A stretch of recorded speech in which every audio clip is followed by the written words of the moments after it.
like a missile. Get him, James.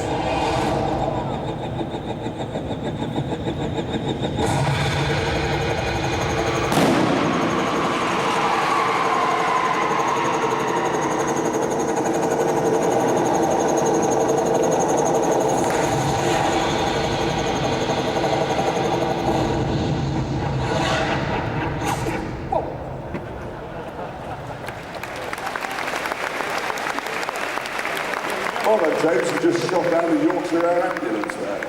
Oh, well, not to worry, they've just bought a new one. Did you know they're going to name it after Richard Hammond, in fact? What, short ass? Ladies Rich and short gentlemen, ass. the Jaguar XKR. I love that car. I adore it. Now, with all the papers covered with stories about hamsters recently, some of you might not have noticed that the world's greatest racing driver sadly retired a week ago, Michael Schumacher. And I have to confess, I'm a big fan of his. I don't care what anyone says, he's like Lou Valari, Jackie Stewart, Ansel rolled into one. Brilliant driver. Yeah, and an appalling dress sense. And I like that in a man. So should we explain who Michael Schumacher is? Who is he, anyway? You are the only man in this postcode who doesn't know that, James. He is involved. I'm with Tiff. I mean, I know he got a bad press, but it was Ross Brawn, the technical director at Ferrari, who summed it up for me best of all. Told me that when you talk over the radio to most drivers, you tell them to push. While they're pushing, the concentration of driving the car is so immense that all you ever get back from them is they can just grunt. He said Michael Schumacher once at the Hungarian Grand Prix, he broke the lap record 5 or 6 times in succession.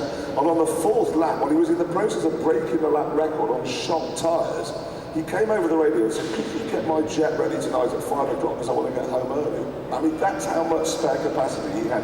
And the awful thing is next year, we're all going to be watching Formula One, which is supposed to be the best technology, the best money, the best this, the best that, but we're going to know the best driver. He's sitting watching it at home in Switzerland.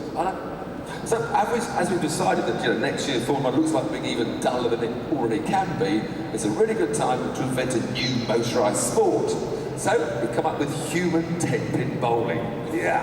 At the left-hand side of the arena we have the requisite 10 pins. The other side we have the vehicle in which one of us is going to knock the pins down with. Yeah, it is, as you can see, a supermarket shopping trolley. Now, as I'm sure you all know, the problem with shopping trolleys is they don't steer very well. So we've made some modifications.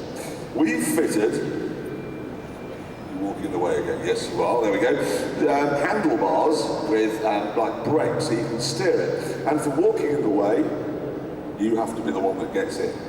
So if you'd like to step in there please, James, probably put the helmet on, that would be great. Obviously, we do need to find something to give it a shove. I've thought of that, so let's bring out the car. Where is it? Coming out of the shadows. Yes, its makers call it a gee-whiz. I call it a wart on the face of civilization. It's an electric car, utterly hateful in every way. It takes its power from a power station, which is somehow green. God knows how they make it work that one out. Could you sit down? That'd be great. Please, thank you. Good. I'll be driving the car. That's fine, you do that. The health, it's no problem, there's no real danger, all this health and safety rubbish when it's helping you will be fine. Because with that little electric car, okay, James, all it's going to do is just gradually accelerate you. It takes about 3 days to get to 60 miles an hour at gee-whiz. So you get to walking pace here, then just a gentle run. By the time you get to the centre of the auditorium, Jeremy will hit the brakes, release you, you're then on your own to use your skill to steer your bowling trolley into the pins. The more you knock down, the more you score, get a strike, you get a bonus. So Jeremy will just give you a little shove, and off you go. But the thing is, Tiff, I've worked with Jeremy now for, what, 4 or 5 years? And I know that he wouldn't know what a little shove was if it came free with a packet of petrol. I know he's just going to drive up and whack me. That's fine, I'm sure it'll be very funny. He's only in that little gee-whiz, he's got half a horsepower. Yeah. It's not G-force acceleration. Are you ready to bowl, James? Yes. Wind her up, Jeremy. Yeah, just building up the volts here, James. Are we ready? Yes. Bowl! Whoa! Oh, shit. Oh, it's bad. Oh, it's a big one. Oh! Strong! Oh! Fantastic! Get me the mirror. Oh! You insufferable oaf. of a man. What sort of gee whiz is that? That's a Ford Shelby Mustang 500 gee whiz. GT, to be specific. That's so dangerous. I could have been splattered all over a cheap tabloid. Fantastic, it works. No, I mean, that's a new game, which I think probably the kids at home we should encourage Exactly. to do I this. think what we've done so far, we've improved the lot of the elderly. Children, there's no need now to sniff glue or any of that nonsense, because you can do this. You borrow your dad's car, get an open space somewhere. Make some skittles somehow. Yeah, and then you get a supermarket shopping trolley. You can steal one of those for £1. Exactly, and you're away and they haven't finished yet. Because they know I've got another community project. You know when you go to London now, you've got to pay £8 to drive on the roads that you've already paid for with your car tax. Ken Livingstone's congestion charge. And I thought, I'm sorry, I'm not the sort of man that just sits back and goes, all right, I'll pay. There's got to be a way around that. Now, obviously, you can't go on the bus, because that's just undignified. You can't walk, because that's uncomfortable. You can't use the tube, because that's dangerous. So I thought, let's think a little bit more about the bicycle. Oh, Jeremy, look, people who turned up here spend good money, petrol, and they want entertainment. They don't want to see you talking about a bicycle. This is the bicycle I have in mind, Tiff, and I've modified it. Jeremy, you put a thermos flask on the back of it. No, what I put on the back of it is in fact a jet engine. Right, well in that case, as it's jet powered, would you mind, yes, put the crash helmet on. I don't want to see you sustain a fortune as well. Right, now, there are a couple of drawbacks to this, okay? Chief among which is a rather laborious starting procedure, okay? But it's worth hanging on for. Just bear with me, will you? It will work. Don't put your hand behind it, Sid. That's really stupid. Is it working now? I can't hear him. No, he's just put his ear behind it, and as he hasn't come out looking like Nicky Lauder, I'd say it's not actually working. As I keep saying to you, you just have to wait. It does all this flashy thing, but you just be patient. I've got jet fuel in this basket. Yeah, no, I mean it. It's a little jet engine. You can buy them from modelling shops now. They're a lot. They're 1,800 quid. But if you think about it, 1,800 quid, that doesn't take you very long to earn that back if you can use this in the congestion charge. Let me just see if I can... Yeah, but it's not a road lever. You could actually go on the road to one of these. Oh, hold on. Oh, Yes! Yes. Oh, it made a noise. Can you hear Yes, that? it's going. Now this brings us on to the second drawback, really, which is it is quite loud, if I'm honest. It's building up.